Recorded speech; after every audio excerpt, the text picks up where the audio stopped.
Hi guys, Spunky Misfit Girl here, and I went on vacation for just a little over a week in Washington State. It was beautiful, but as a result, I'm not sure where I was at in terms of the tutorial, so I'm hoping I kind of left it at a place that made sense, and we're going right into kind of the next step in the envelope journal with this part. But I'll look back at the YouTube videos too that I already created that I have going up.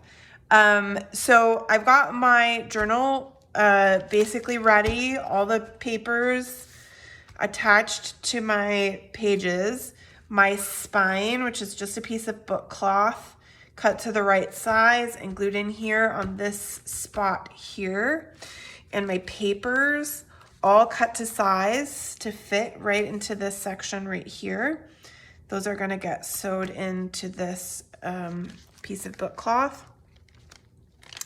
And I've used some of the papers from the kit, which you can find in my Etsy shop, along with some coffee dye pages, stenciled, different pieces. Sometimes I cut them a little long. If they're long, I just leave them that way and fold them over. You can make a little tuck out of that. You can glue part of it to make pocket, or just leave it kind of open and decorate it too. So my pages are all ready, and I am gonna put them in the right spot here to get started to sew them in. And this paper in the middle actually looks like one I had used previously for a pamphlet stitch, so it has some holes in it already, but that's okay. This is a junk journal. We don't mind bits and bobs and scripts and scraps. That's what we're here to use and bother too much about. Okay, so I'm gonna take this and get it aligned up where I want it. I'm gonna make sure you can see. And then I'm just gonna clip it in place so that it's about right there. Okay, and I left my awl, of course, on the other table. I have done other videos on how to sew these pages in, and how to sew pages into other styles of journals as well.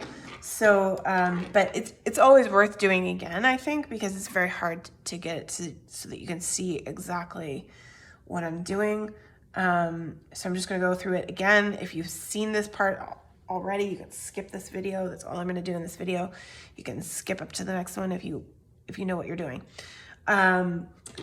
So once I've got it in there, I'm just gonna take my ruler, and I do tend to pretty much eyeball this. I've done a lot of these at this point, so I kind of have a sense. They're about 7 inches top to bottom, sometimes slightly under. So what I usually do is I just kind of mark about in the middle, and then about 3/4 of an inch in from each end. Somewhere in that neighborhood. It doesn't have to be super precise.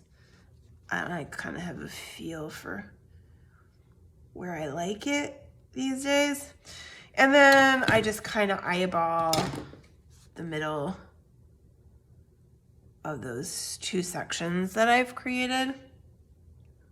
If you want to be more precise and measure everything out so it's exactly even, be my guest. It's not really my style. So then I'm gonna take my awl, a little pokey thing that I've had for ages. That's the technical term, pokey thing. And I'm just gonna poke my holes right through where I created them. And I usually with these now lately, so this is a signature of 12, it's 12 pages total. And it's going through all of that, and then the envelope and the book cloth. So it can be a little tricky to get the needle through when I'm coming back the other way.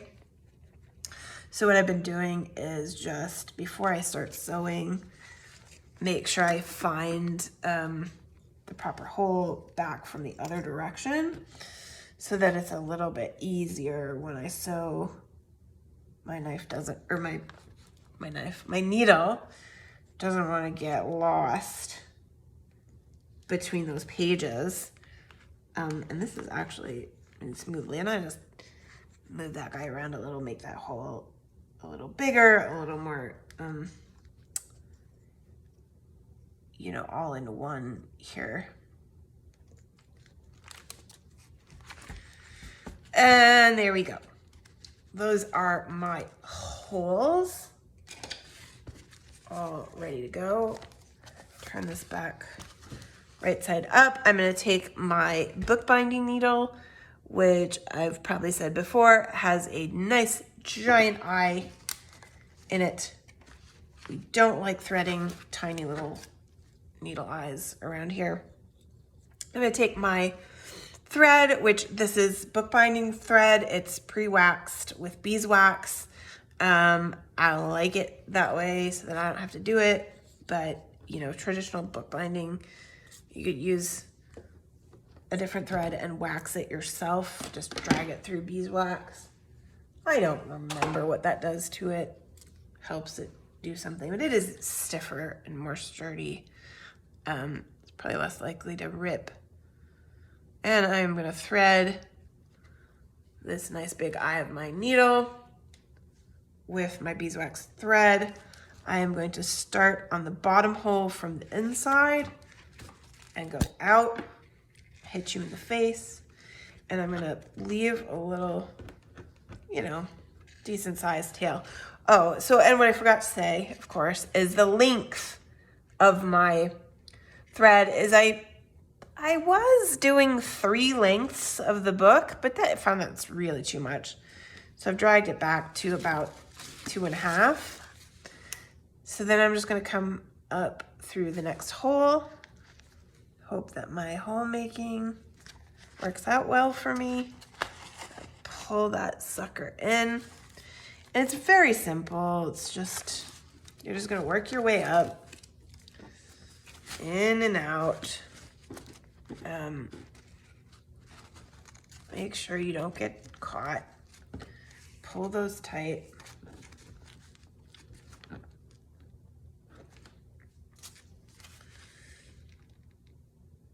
And you'll get used to this. It might be a bit tricky the first couple of times, but I will tell you, I hate sewing. I do not like sewing at all. But sewing a book, heck yeah, give it to me any day. I do like that. Particularly just these kind of casual. I did take a medieval bookbinding class this summer, and we like did some serious sewing of a whole bunch of signatures, of big, thick signatures, on one of those sewing frames, which I had never used before. And that was fun.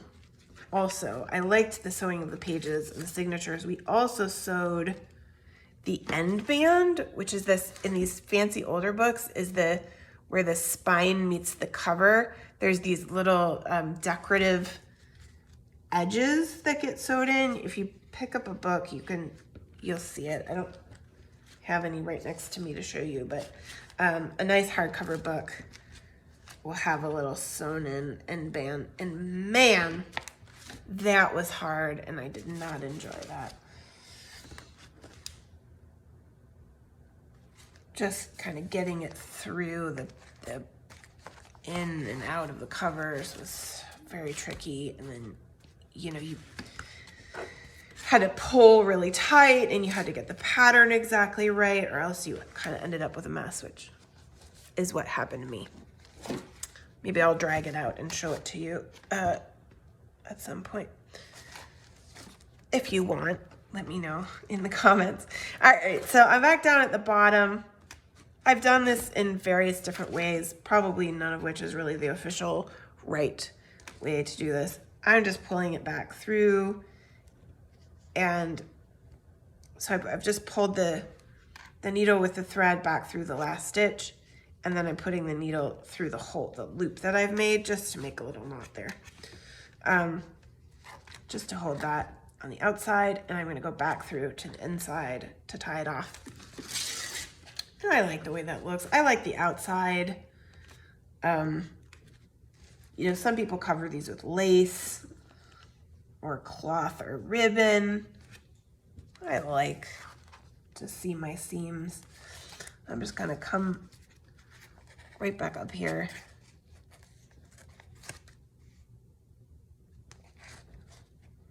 Again. And tie that off. And see, even with 2.5, I have way more extra than I actually need. I'm gonna put my needle away so I don't lose it. And then I'm just gonna make sure that this goes around this, this guy right here. Actually, what I wanna do,